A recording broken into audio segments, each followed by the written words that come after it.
So, a lot of drama just happened pre-filming. Literally just as I was about to press record on the camera, the biggest wasp I've ever seen in my life flies out from this side of my bed, and then I run downstairs screaming for my life, and then Mum like a hero came in with bug spray and now dead. I've just seen my first spider up here.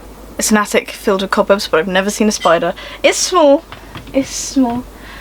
but I see it. They do exist. I mean, they must do from all the cobwebs, but I see it. Anyway, so now it smells of bug spray up here. Crisis averted. We can finally start filming.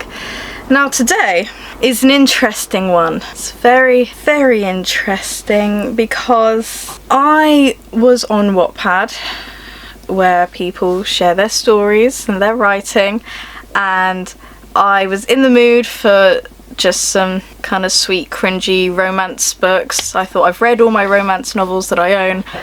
What's something else someone's written? So I literally just looked for romance stuff, and what comes up is Thranduil love story, The Servant Girl. Now I don't know what this is going to be like. There are a lot of chapters, but we will see. We will have a look. Okay, we're in this journey together. Okay, alright. So,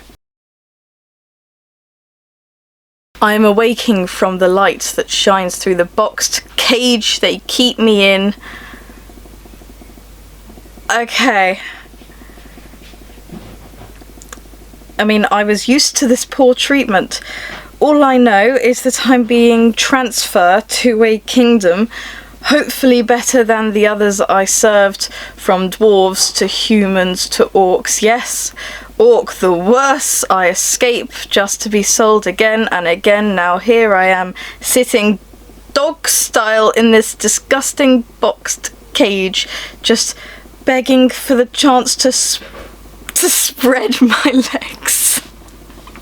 I don't think they meant it like that. This is really hard to read because there's no grammar anywhere.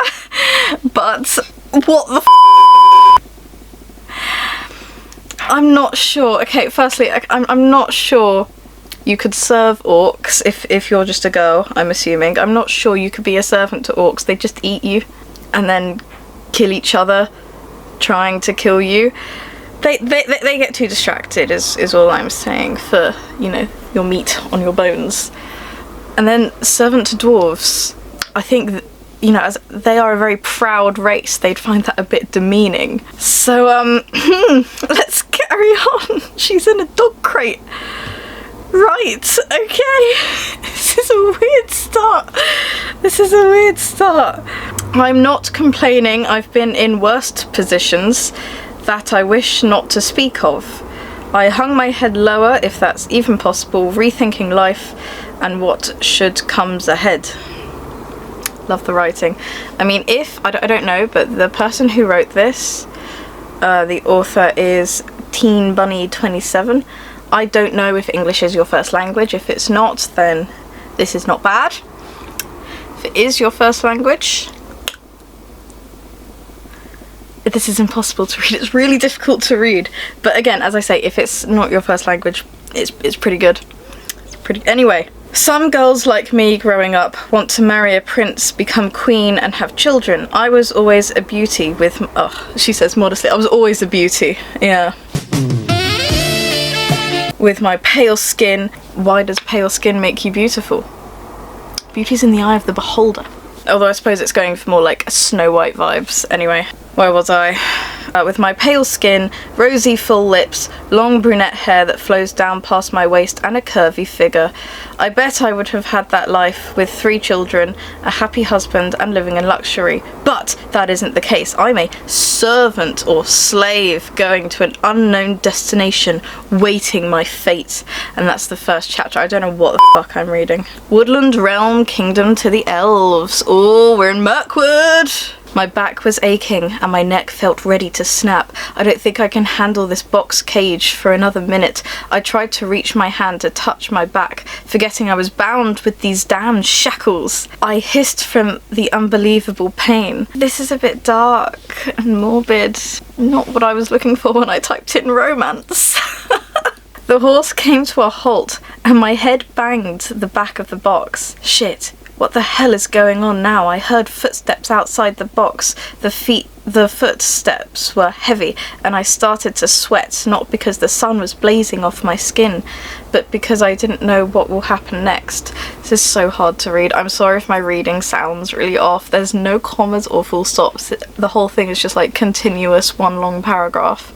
The door swung is not a word. The door swung open, and the light blinded my sight. Suddenly I was grabbed by my chains and placed out of the box. I smiled as I cracked my neck, stretched my back, leg and arms, wanted to scream out of joy, but then I realised I was still a slave. For that brief moment, your whole situation was just like, I'm free! Oh wait, I'm still shackled. Oh.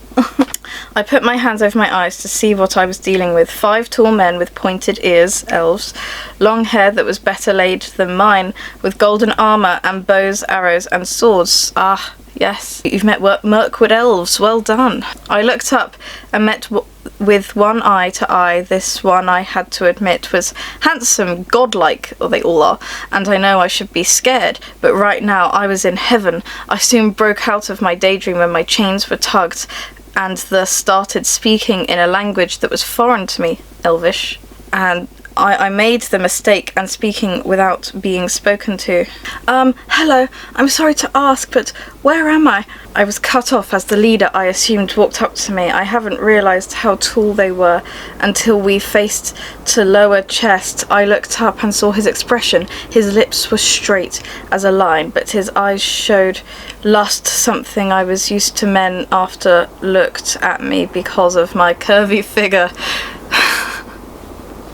She's got a lot of body confidence, this girl. Which isn't a bad thing. It isn't a bad thing. They must be lusting over my curvy figure. You know, there's a fine line, I'd say, between body confidence and being very self-assured within yourself as a good thing, and just kind of like pure arrogance.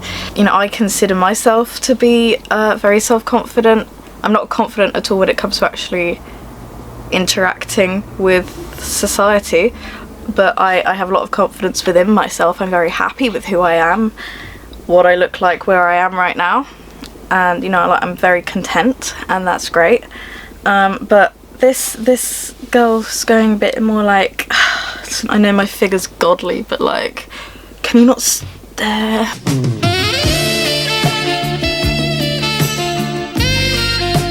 He opened mouth, speaking in a language I understood. His husky voice startled me. You, servant, are in woodland realm of the Elven. I'm not sure it's worded like that. Of the Elven. Anyway. You looked past him to see the most enchanted sight, a kingdom full of that looked like a forest filled with plants, trees, and life.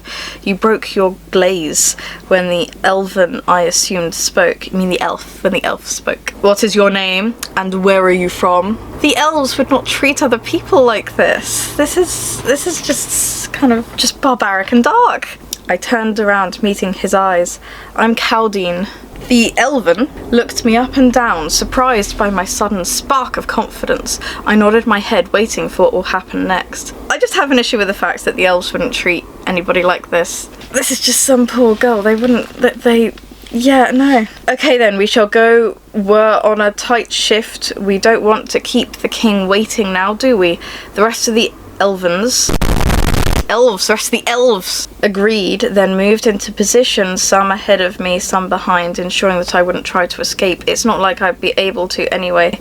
With the shackles bounded my hands and feet to the ground, I picked up my feet, trying my hardest to not look intimidated and to keep my confidence. We walked near the kingdom. It looked so far away. I received looks from the female. I mean, it wasn't half as beautiful as they were, but for some reason they were bothered and intimidated by my presence. They just can't handle my beauty. Oh, the elves have got nothing on me. Oh, Okay, we need to at least meet Thranduil. There'd be no point if we don't at least meet him. This place was a work of art, the handcrafted of the wood and stone was amazing. Words that I couldn't understand, you and me both, sister. Walking into the woodland realm was like walking in a maze. Taking a step back, I stepped on a foot. Looking up and smiling, I see a guard, stone-faced, glaring at me. The elves are nice, humble, calm, quaint people. Haha, sorry about that. I assure you that this would never happen again. To top it off, I bowed the guard, losing up. I was not about to stand. I learned my lesson from the orcs. Rise! I stood from hearing the silk but stern voice from above. I stood straighter, knowing that who spoke held high power. Ego, leave. His voice boomed, and like that, the guards left. Come forward, servant. I take it this is Arofa speaking. I tried to reclaim that confidence that I had a few moments ago, but with this man, I couldn't even stand straight. I look up and walked fast to the king. When I was a few feet away, I bowed. State your name! You shivered at his booming voice. I'm Caldine at your service, sire, and every command, but looked flawless with his perfect skin, his silk blonde, almost silver hair, and his stunning blue eyes. I did not expect someone of his age to look as he appeared. They're immortal, bitch. Do you know nothing about the world you live in? He has pointy ears. They're all gorgeous and flawless and looking like they never age. Maybe they're elves? You would know. You know that about elves, okay? They have this presence. You're enamored by them. They are in the light, so to speak. You would know. You should know about elves. You're the one who lives in Middle-earth. This is hurting me in different ways than I thought it would. I must have been dreaming to think he would say some words of kindness to me or give any of his care. I was only a servant. I had to admit. You're a fucking slave. You were shackled in a box and bought. That's not being in service. That's called having absolutely no freedom and being someone's property. There is a difference between servant and slave. Servant, you apply for the job, you work there of your own free will. Slave, you're shackled in a dog crate and forced to. This is weird. This is weird. I'm not going to read much more, to be honest. We didn't meet Thranduil, but we did meet Arofa. So it was kind of a success. Kind of-ish. Gonna put that down and never read it again. The elves would never treat anybody like that. Orcs wouldn't have a servant girl because they would just eat her. Look at Merry and Pippin, for example, during the War of the Ring when they were taken by a band of Urukais. They were under strict orders. I want you to bring them back alive and unspoiled. And even then they had to kill hundreds of each other. Just going like, I want to eat them. No, you can't. I'll kill you now. It was ridiculous. Like, they're just fighting amongst each other, killing each other off. What makes you think, even under those strict orders, they nearly killed Merry and Pippin? Oh, we have this girl to clean for us. What makes you think they're not going to eat you? Yeah, that was weird. That was weird. I dread to think what other fanfictions there are in this fandom. Dread to think. If you like this video, be sure to give it a thumbs up, subscribe, hit the bell icon for more. I'm weirded out. That was just weird. No other word for it. But don't forget how curvy my figure is, guys, okay? Don't forget that. Anyway, I will see you in another video. Bye, guys.